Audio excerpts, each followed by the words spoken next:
அஸ்ஸலாமு அலைக்கும் வணக்கம் ஐபுவன். இன்னைக்கு நம்ம காலையில் நமக்கு ட்ரெஸ் எல்லாம் துவைக்கணும்னு சொல்லிட்டு நம்ம ட்ரெஸ் எல்லாம் துவைச்சிட்டு வந்து காய போடுறதுக்கு இடத்த பார்த்தோம்னாக்கா ராமு அதுக்கு முன்னால் அவன் இடத்த பிடிச்சிக்கிட்டான். இது அவன் நேற்று துவைச்சி போட்டான், இன்னும் காயவே இல்லை.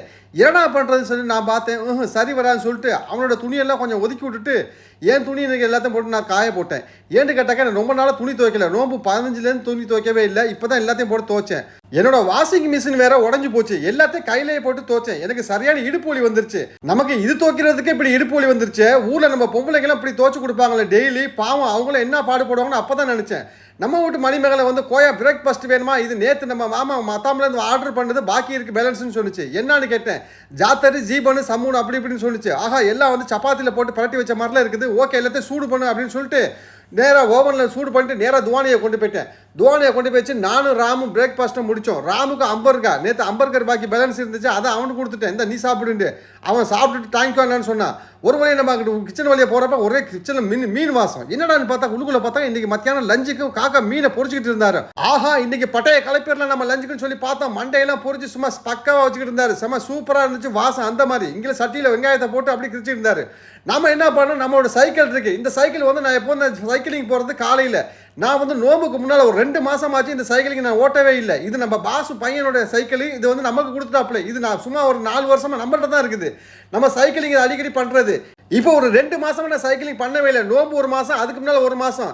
ஏன்னு கேட்டால் குளிர் சரியான குளிராக இருந்துச்சு. அப்படியே எனக்கு விடுபட்டு போச்சு. இதை விடக்கூடாதுன்னு சொல்லிட்டு இன்னைக்கு சைக்கிளை வந்து நான் சுத்தம் பண்ணி வச்சுட்டேன். ஏன்னு கேட்டாக்க நம்ம கிளவி எந்திரிக்கலை. ஏன்னு கேட்டால் அவங்கெல்லாம் நோம்பு படுத்து தூங்கிட்டு இருந்தாங்க. ஒரு வழியாக துணியெல்லாம் துவைச்சு போட்டு சைக்கிளை தொடச்சிடுவோம், நாளைக்கு நம்ம சைக்கிளிங் போவோம்னு சொல்லிட்டு சைக்கிள் எல்லாத்தையும் ஃபுல்லாக தொடச்சேன். ஏன்னா 2 மாதம் காற்று வேறு இறங்கி போய் கிடந்துச்சு. லைட்லாம் செக் பண்ணி பார்த்தேன், லைட்லாம் பக்காவாக எரிஞ்சிச்சு. ஏன்னா இங்கே சட்டப்படி ஓட்டணும், வண்டி சைக்கிள் ஓட்டணும்னா நம்ம இந்த மாதிரி ரெட் லைட்டு பின்னால் எரிஞ்சுக்கிட்டே இருக்கணும்.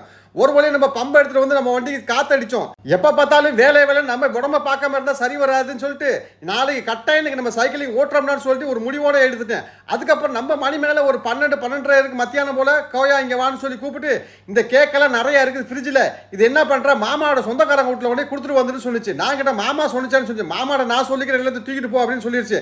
ஏன்னா மணிமேகலை சொன்னதான் நம்ம வீட்டில் சட்டம். மாமா அப்படி தான் மணிமேகலை பேச்சு தான் கேட்கும்.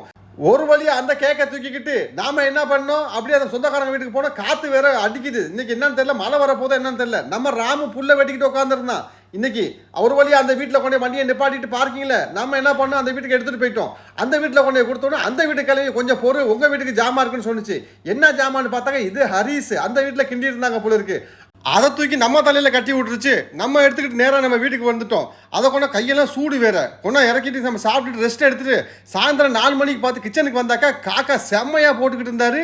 புரோட்டா என்ன காக்கா அப்படின்னு கேட்டேன். கிளவிக்கு வேணுமா 15 புரோட்டா அப்படின்னு சொன்னார்.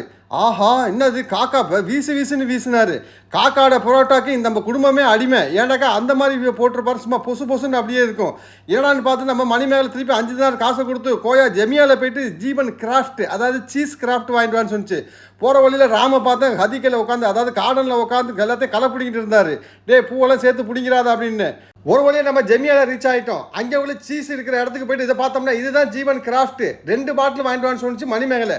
ஓகேன்னு சொல்லிட்டு நம்ம வந்து கேசியிட்ட கொண்டு கொடுத்து நேரம் நம்ம வீட்டில் கொண்டு மணிமேகல்கிட்ட கொடுத்தேன் இந்தா அப்படின்னு சொல்லி கொடுத்துட்டு வாயை மூடல கிச்சனில் போயிட்டு புரோட்டாவை பார்ப்போம் காக்காவை போயிட்டு சொல்லிட்டு அங்கே போயிட்டு நின்றாக்க திருப்பி மணிமேகலை முடியாது வந்து 200 பாட்டில் வாங்கிட்டு வான்னு சொன்னிச்சு. என்னடா அது திருப்பி நினச்சி போகிறான்னு சொல்லிட்டு சரி ஓகே நம்ம கிளம்புவோம். நினச்சி நீங்கள் வேலை சொல்கிறீங்களா ஏன்னு கேட்டாங்க. இன்றைக்கி நமக்கு ஒரு வேலையும் இல்லை, காலையிலேருந்து இதுதான் ஃபஸ்ட்டு வேலை, நோ ப்ராப்ளம் அப்படின்னு நினச்சிட்டு ஓகே நம்ம கிளம்பியாச்சு. என்னான்னு கேட்டாக்க நம்ம வாங்கிட்டு வந்த சீஸ் கிராஃப்ட் பாட்டில் 2 வாங்கிட்டு வந்தோம். இன்னொன்று வாங்கிட்டு வரட்டுமா, சரி வாங்கிட்டு வந்துடும், அதுதானே நம்ம இருக்கிறோம் அப்படின்னு பார்த்தேன். நம்ம கார்டனில் பார்த்தேன் ராமு வேலை பார்த்துக்கிட்டு இருந்தேன். அப்போ தான் நினச்சேன் பரவாயில்ல ராமுடைய வேலையும் நல்ல பெட்டராக தான் இருக்குது, ராமு வேலையை நம்ம மாற்றி விட்றோமான்னு பார்த்தேன். சரி ஓகே அப்படின்னு சொல்லிட்டு நம்ம ஜெமியாவுக்கு திருப்பி போனாக்கா அங்கே உள்ள நம்ம வாட்ச்மேன் பார்த்துட்டு என்ன இவன் இப்போ தான் போனால் திருப்பி வரான் அப்படின்னு சொல்லிட்டு அவனை நம்ம மேலே இங்கே ஒரு மாதிரியே பார்த்தான். என்ன பண்ணுறது நண்பா, நம்ம வீட்டில் அப்படி அனுப்பி விட்றாங்கன்னு சொல்லி நான் நினச்சிக்கிட்டேன். அவனுடைய கண்ணு பாசையில் எனக்கு நல்லா தெரிஞ்சிச்சு, அவன் நம்மளை தான் கலாய்க்கிறான்னு. ஓகே அதெல்லாம் நம்ம கணக்கெடுக்கக்கூடாது. திருப்பி கேஷியரை நம்ம கலாய்ச்சிட்டான். ஒரு வழியாக மணிமேகல்கிட்ட கொண்டா கொடுத்து இதுக்கு போகிற ஜெமியாவுக்கு போகணும்னு சொன்னால் மண்டையில் போட்டு விட்ருவோம் அப்படின்னு சொல்லிட்டு நேரம் நம்ம கிச்சனுக்கு போனோம். அங்கே புரோட்டா போட்டுக்கிட்டு இருந்தார் காக்கா. எல்லாத்தையும் சுட்டு முடிச்சிட்டாரு. செம்மையாக இருக்குது. பாக்கி இன்னும் 4-6 தான் இருந்துச்சு. எல்லாத்தையும் பாக்கி சுட்டு முடிச்சிட்டாரு. நல்லா பொசுன்னு இருந்துச்சு. நமக்கு திங்கன்னு போல தான் இருந்துச்சு. மணி 4 மணி சாயந்தரம், இப்போ வேணால் நம்ம ராத்திரி பார்த்துக்கிறோன்னு சொல்லிட்டு ஒரு வழியாக காக்கா வந்து கிழவிக்கு 15 பரோட்டா வேணுமா எடுத்துக்கொண்டு டக்குனு கொடுங்க அப்படின்னு சொன்னார். நீ போயிட்டு பிளேட்டை உள்ளுக்குள்ளே எடுத்துகிட்டு வான்னு சொல்லி நம்மளை உள்ளுக்குள்ள அனுப்பி விட்டாரு. நான் மணிமேல்கிட்ட போய் பரோட்டா வைக்கிறதுக்கு பிளேட்டு கொடுமா அப்படின்னு சொல்லி கேட்டேன். அது என்னன்னு சொன்னாக்க ஒரு புளு கலர் பிளேட்டாக கொடுத்துச்சு.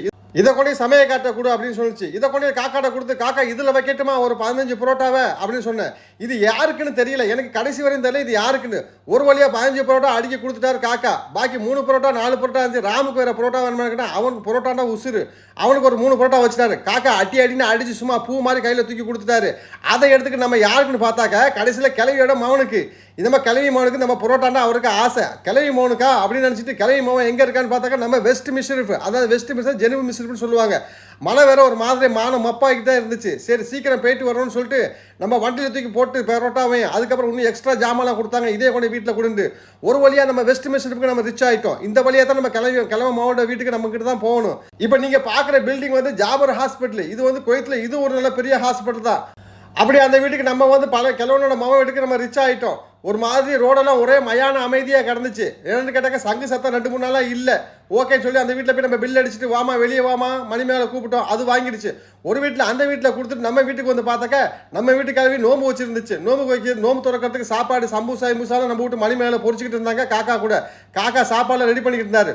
ஒரு வழியாக ராத்திரி 8:30 மணி இருக்கு. நம்ம வீட்டுக்கு டெலிஃபோன் பண்ணி வண்டியை ஸ்டார்ட் பண்ணுறா அப்படின்னு. என்னடா 8:30 மணிக்கு இது கிளம்புது அப்படின்னு சொல்லிட்டு எங்கன்னு பார்த்தாக்கா கடைசியில் பார்த்தாக்க இது தஜீஜி. எங்கன்னு சொன்னால் இது ஏர்போர்ட்டுக்கு பின்னால் இருக்குது தஜீஜின்னு. இந்த இருக்கு கத்தாரான்னு சொல்லி இந்த பாருங்க இந்த வெள்ளை கலர் போட்டிருக்கு அரபியில் போட்டிருக்கு கத்தாரான்னு சொன்னால் அது என்ன அரபியில் என்னன்னு அர்த்தம் புரியல. ஆனால் அரபி எனக்கு வாசிக்க தெரிஞ்ச தொட்டு சரி. அதில் என்னென்னு கேட்டாக்க உள்ளுக்குள்ளே வந்து இந்த மெட்ரஸு, அதாவது டேபிளுக்கு விரிக்கிற மெட்ரஸு. இது நான் நினைக்கிற மாதிரி ராமு இல்லைன்னு சொல்லிக்கிட்டு இருந்தான். அவனுக்காக தான் வாங்க போயிருக்கு போல இருக்குது துவானியாக்கு. அப்புறம் அதை விட்டு நேராக இங்கே வந்து இன்னும் கொஞ்சம் தள்ளி அதே ஜஜீஜின்னு சொல்லிட்டு இது ஏதோ இங்கே பெட்டு வாங்குற இடத்துக்கு போயிடுச்சு போல இருக்குது. அங்கே கொஞ்சம் ஏதோ ஆர்டர் கொடுத்துட்டு வந்துருச்சு. அவனை டெலிவரி பண்ணிடுவானு போல வீட்டுக்கு. நம்ம அப்படியே ஓரமாக நின்று அங்கே உள்ள பெட்டெல்லாம் நம்ம வேடிக்கை பார்த்தோம். ஒரு பெட்டு எல்லாம் 500 தினார் 1000 தினார் போட்டிருந்தான். நம்ம பார்க்கத்தான் முடியும், அதில் நம்ம படுக்க முடியாது. சரின்னு சொல்லிட்டு கிளம்பி பார்த்தா வேற ஒரு கடைக்கு போச்சு. இந்த மாதிரி தியூர் ஜன்னல்னு போட்டுருந்துச்சு அரபியில். இது என்னன்னு கேட்டாக்கா சொர்க்கத்துடைய குருவி இந்த கடை பேர். அது தியூர் ஜன்னு. சரி என்னத்தான் இருக்குன்னு சொல்லி கீழே போய் இறங்கி பார்ப்போன்னு சொல்லி கீழே இறங்கி பார்த்தாக்கா உள்ளுக்குள்ளே ட்ரெஸ்ஸுகள், அதுக்கப்புறம் பார்த்தா இங்கே இந்த கிளாஸ் ஐட்டங்கள், அதுக்கப்புறம் பிள்ளைங்களுக்கு ஸ்டேஷனரி ஐட்டம் விளையாட்டு ஐட்டம் அது நிறைய அடிக்கிருந்தாங்க. சரி இறங்கி தான் உள்ளுக்குள்ளே இறங்கி பார்ப்போன்னு சொல்லி அங்கே ஒரு மாதம் இறங்கி போய் பார்த்தேன். விளையாட்டு ஜாமான் நிறையா இருந்துச்சு பிள்ளைங்களுக்கா. நீங்கள் எங்கே ஊருக்கு போகணுன்னு சொன்னாக்கா இந்த விளையாட்டு ஜாமான் வாங்கினா இங்கே வாங்க, இங்கே வந்து வாங்கிக்கோங்க. சும்மா விலையெல்லாம் கொஞ்சம் குறைவாக தான் இருக்குது. பார்த்தேன் நல்லா சூப்பராகவும் இருந்துச்சு.